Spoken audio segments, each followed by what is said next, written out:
Assalamualaikum warahmatullahi wabarakatuh. Alhamdulillah, segala puji hanya milik Allah Subhanahu wa Ta'ala, Tuhan semesta alam. Shalawat dan salam semoga senantiasa tercurah kepada junjungan kita, Nabi Muhammad SAW, Nabi akhir zaman yang membawa cahaya kebenaran dan rahmat bagi seluruh alam. Allahumma shalli ala Sayyidina Muhammad wa ala alihi Sayyidina Muhammad. Sahabat Ruang Misteri, mari kita simak baik-baik cerita berikut dengan seksama asal tidak gagal paham. Di lereng Gunung Galunggung yang berkabut, seorang kakek tua berjubah putih tampak menatap ke arah barat sambil membisikkan tembang lawas. Dialah Ki Wiramanggala, satu dari sedikit penjaga naskah kuno di Padepokan Karangpitu. Tangannya menggenggam lempir daun lontar bertuliskan aksara Jawa kuno. Konon, bagian dari ramalan legendaris Dewa Ruci yang memuat nubuat Semar tentang kemunculan sosok penyelamat yang akan datang dari Pasundan, Ratu Adil. Ramalan itu menyebut bahwa di masa kacau, ketika rakyat terombang-ambing oleh tipu daya kekuasaan, akan muncul seorang tokoh yang berani berkata jujur, dekat dengan wong cilik, dan ditandai oleh simbol-simbol alam.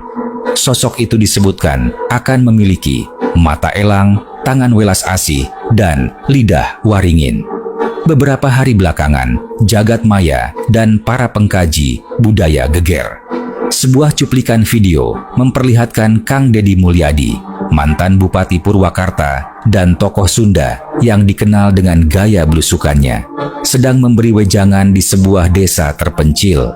Dalam video itu, seekor elang tiba-tiba mendarat di pundaknya, dan seorang nenek yang menyaksikan kejadian itu langsung sujud sambil berseru, "Ratu Adil to sumping."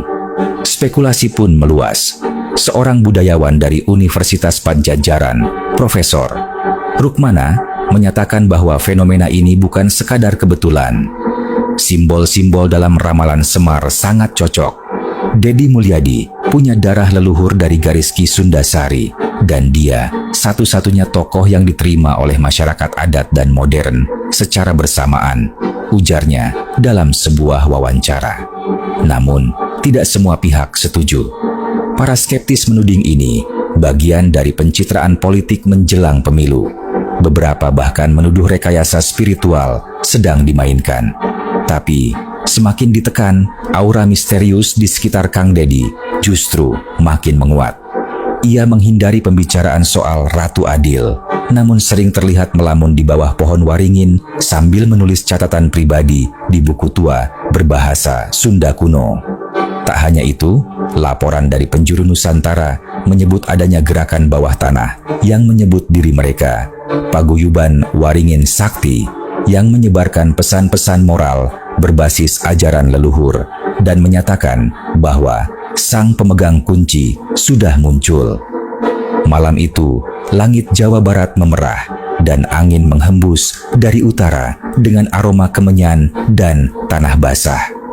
Di Padepokan Karangpitu, Ki Wiramanggala menatap api unggun yang menari. Ia bergumam, "Waktu sudah dekat." Tanda ketiga belum muncul, tapi bayangannya sudah. Di Ciamis, seorang pemuda bernama Asep menemukan batu kecil berbentuk segitiga di ladang miliknya setelah mimpi bertemu sosok berjubah putih dengan topeng Semar. Batu itu memancarkan cahaya redup saat disentuh.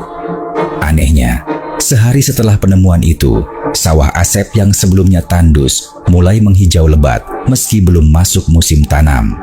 Berita tentang batu tersebut menyebar cepat. Banyak yang mengaitkannya dengan tanda ketiga dalam ramalan Semar. Munculnya tanda cahaya bumi dari tangan rakyat biasa.